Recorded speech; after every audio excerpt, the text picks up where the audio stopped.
نیکیوں کے اس موسم بہار رمضان المبارک میں ضرورت ہے کہ ہم انسانیت کی سب سے عظیم ہستیاں انبیاء کرام کے قصے سنیں تاکہ ان کی روشنی میں ہم اپنی زندگی میں سدھار لا سکیں۔ تو آئیے سنتے ہیں پروگرام نبیوں کے قصے۔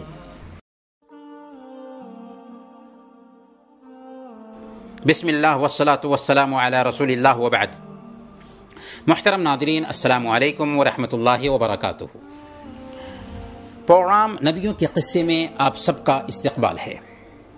آج ہم حضرت لوط علیہ السلام کی زندگی اور ان کی قوم کی تباہی کے بارے میں بات کرنے والے ہیں۔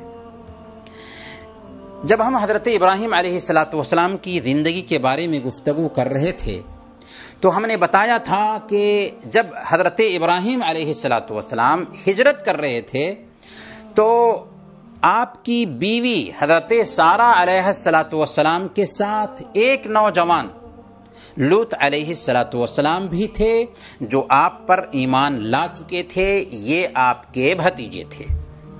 جب فلسطین پہنچے تو حضرت ابراہیم علیہ السلام نے لوط علیہ السلام کو فلسطین کے ایک علاقہ میں بھیج دیا جس کو سدوم کہا جاتا ہے۔ آج اسی جگہ کو بحیرہ مردار یا مردہ سمندر کے نام سے بھی جانا جاتا ہے۔ لوط علیہ السلام کا قصہ کیا ہے، قوم لوط نے کیا گندی حرکتیں کیں اور کیسے ان کی تباہی عمل میں آئی، اس کا ایک ہلکا سا خاکہ پیش خدمت ہے۔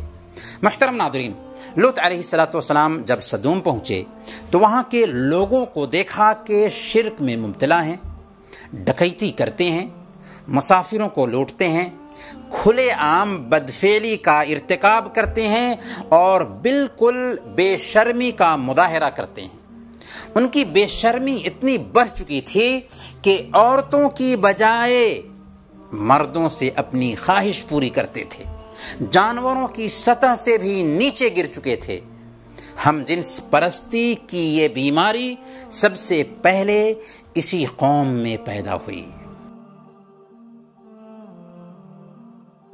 لوط علیہ السلام نے ان کو سمجھایا کہ ایسی گندی حرکت سے رک جاؤ، باز آ جاؤ۔ سورہ الاعراف آیت نمبر 80۔ اللہ تعالیٰ نے فرمایا اتأتون الفاحشۃ ما سبقکم بها من احد من العالمین، تم ایسی برائی کا کام کرتے ہو کہ تم سے پہلے دنیا میں کسی قوم نے ایسی برائی کا کام نہیں کیا۔ یہ بڑی زیادتی ہے کہ اپنی عورتوں کو چھوڑ کر مردوں سے اپنی خواہش پوری کر رہے ہو، مردوں سے جنسی تعلق قائم کرتے ہو، جو غیر فطری کام ہے۔ کسی دور میں انسانوں نے ایسی حرکت نہیں کی، لیکن قوم کب سننے والی تھی؟ ان کی غیرت مر چکی تھی، ان کی فطرت مسخ ہو چکی تھی۔ الٹے حضرت لوط علیہ السلام کو اپنے گاؤں سے نکالنے کی دھمکی دینے لگے۔ آپ ان کے بیچ اجنبی بھی تھے کہ دوسری جگہ سے آئے تھے، اس لیے انہوں نے اپنے بیچ یہ قرارداد پاس کیا کہ اخرجوہم من قریتکم انہم اناس یتطہرون، نکالو ان لوگوں کو اپنی بستیوں سے، بڑے پاک باز بنتے ہیں یہ لوگ۔ لوط علیہ السلام ان کو اللہ کے عذاب سے ڈراتے ہیں کہ ممکن ہے کہ تم پر اللہ کا عذاب آ جائے، اللہ کی پکڑ اور اللہ کی گرفت میں تم آ جاؤ۔ اس سے پہلے خود کو سدھار لو اور برے کاموں سے توبہ کر لو۔ انہوں نے چاہے کہ حضرت لوط علیہ السلام کی بات کو مانے، عذاب کا مطالبہ شروع کر دیا۔ کہنے لگے ائتنا بعذاب اللہ ان کنت من الصادقین، تو عذاب کی بات کر رہا ہے، لے آ اللہ کا عذاب اگر تو سچا ہے۔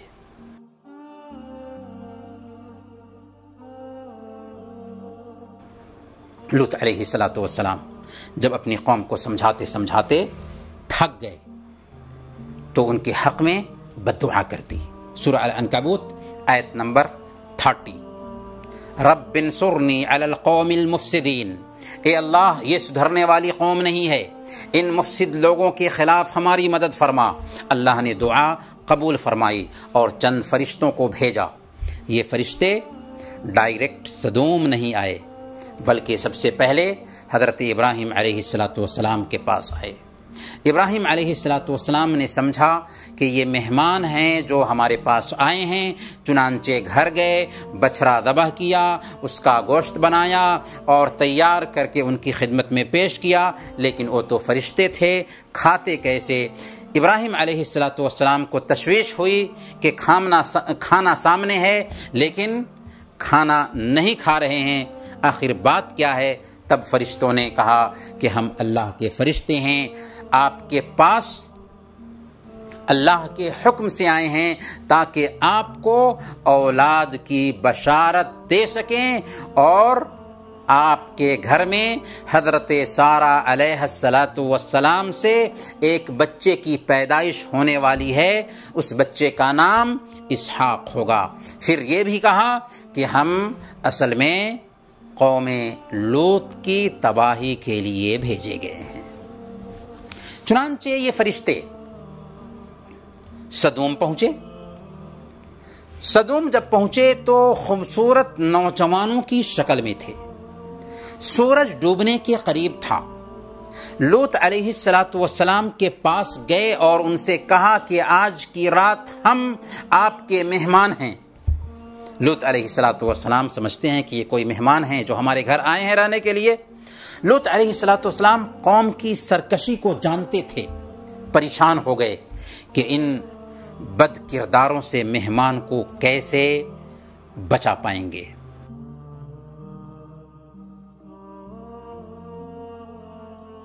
لوط علیہ السلام کی 2 بیٹیوں نے اسلام قبول کر لیا تھا، لیکن بیوی بد کرداروں کا ساتھ دیتی تھی۔ چنانچہ بیوی نے جا کر ان سرکشوں کے کان میں یہ بات ڈال دی کہ لوط کے گھر کچھ نوجوان لڑکے آئے ہوئے ہیں۔ اب کیا تھا؟ دورے دورے لوط علیہ السلام کے گھر بری نیت کے ساتھ آ گئے۔ لوط علیہ السلام اپنی قوم سے گزارش کر رہے ہیں کہ کیا تمہیں اتنی شرم بھی نہیں آتی کہ ایسی غیر فطری حرکت پر تم تل چکے ہو؟ ان ہؤلاء ضیفی فلا تفضحون، یہ ہمارے مہمان ہیں، ہمیں رسوا مت کرو، اللہ سے ڈرو اور ایسی حرکت سے باز آ جاؤ۔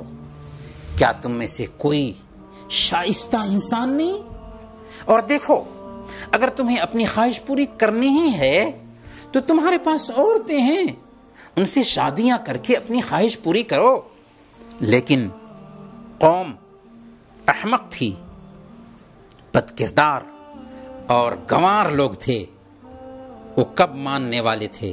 چنانچہ کہنے لگے، تمہیں پتا ہے نا، ہمیں تمہاری قوم کی بیٹیوں کی ضرورت نہیں ہے، ہمارا جو مقصد ہے تم اچھی طرح جانتے ہو۔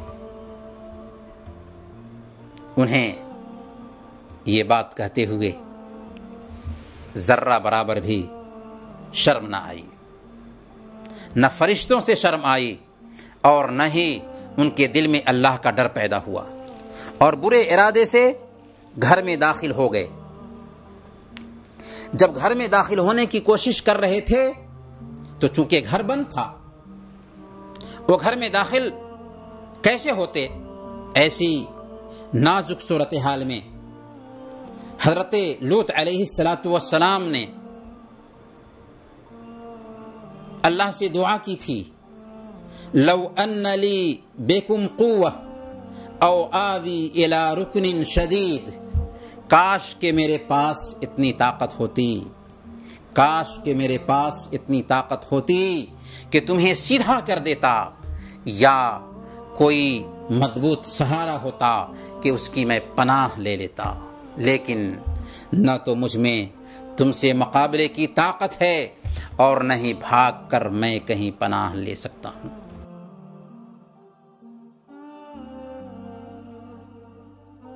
اس وقت حضرت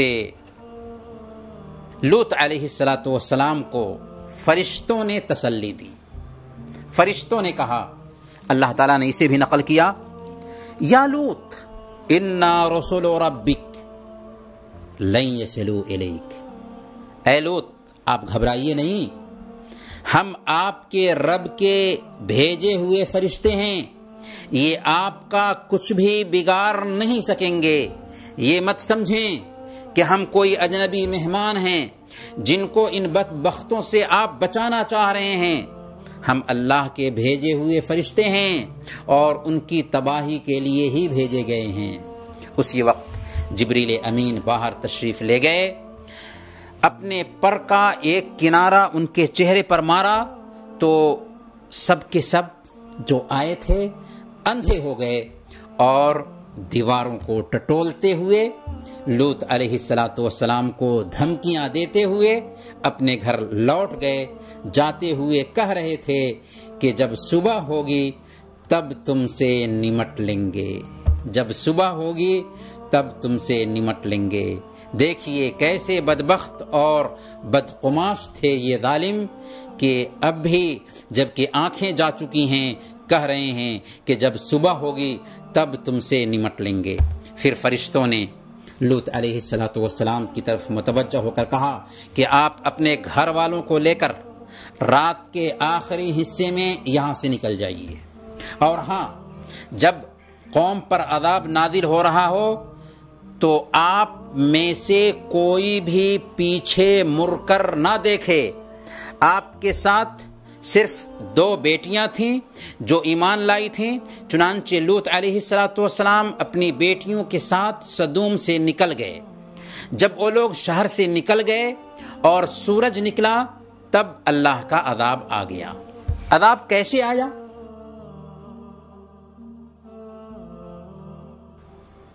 جبریل علیہ السلام نے ان کی بستیوں کو اٹھایا اور اوپر کا حصہ نیچے اور نیچے کا حصہ اوپر کر دیا. پھر مسلسل پتھروں کی بارش برسائی. اللہ تعالیٰ نے فرمایا سورہ ہود آیت نمبر 82، فلما جاء امرنا جعلنا عالیها سافلها وامطرنا علیها حجارة من سجیل منضود. تو جب ہمارا حکم آیا ہم نے اس بستی کو الٹ کر نیچے کر دیا اور ان پر پتھر کے تہ بتہ کنکر برسائے. یعنی اللہ تعالیٰ نے ان بستیوں کو اس طرح الٹ پلٹ کر دیا کہ ان کا اوپر والا حصہ نیچے ہو گیا اور نیچے والا حصہ اوپر ہو گیا. پھر مسلسل پتھروں کی بارش کی گئی جس سے وہ نظروں سے بالکل اوجھل ہو گئے. پھر اللہ تعالیٰ نے ان بستیوں کی جگہ پر ایک بدبودار جھیل بنا دیا جسے آج ہم بحیرہ مردار، مردہ سمندر کے نام سے جانتے ہیں. اس کا پانی اتنا نمکین اور کھارا ہے کہ اس میں کوئی جاندار چیز پائی ہی نہیں جاتی. گویا کہ ہم یہ سمجھ لیں کہ یہ مردہ سمندر ایسی گندی حرکت کرنے والوں کے لیے ایک سبق ہے، ایک پیغام ہے، ایک نصیحت ہے کہ ایسی گندی حرکت سے باز آ جائیں.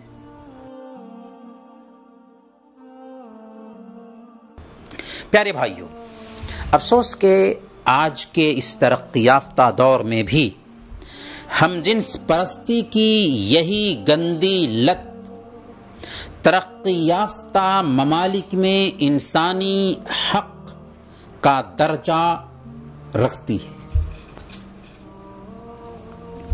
وہاں پر ہم دیکھتے ہیں کہ ہم جنس پرستی، لواطت اور اغلام بازی کو لوگ انسانی حق تصور کرتے ہیں.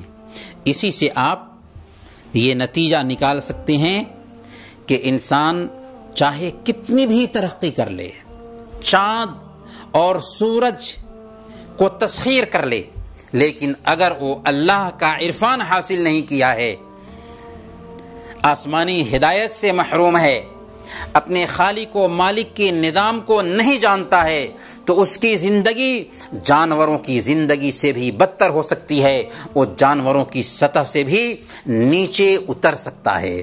یہیں پر ہمیں اسلام کی عظمت بھی سمجھ میں آتی ہے، جس نے ہمیں حیا، عفت، پاک دامنی کی تعلیم دی، اور ہم جنس پرستی اور لواطت کی سزا یہ تجویز کی کہ ایسا کرنے والے اور کیے جانے والے کو قتل کیا جانا چاہیے۔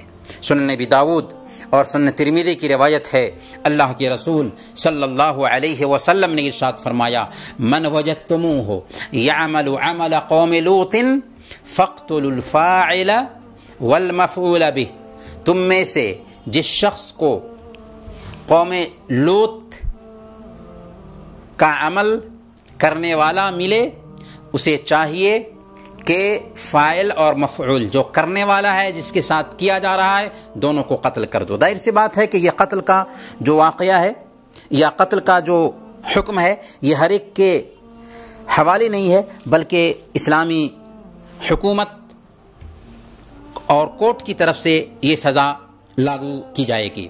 گویا کہ اسلام میں لواطت کرنے والے اور جس کے ساتھ لواطت کیا جا رہا ہے اس کو دھرتی پر جینے کا حق نہیں ہے، وہ مجرم ہے، اس کی سزا قتل ہے، چاہے مرد سے جنسی تعلق قائم کرے اور چاہے عورت کے ساتھ جنسی تعلق قائم کرے، دونوں قسم کے افراد مجرم ہیں اور ہماری شریعت ان کی سزا قتل طے کرتی ہے۔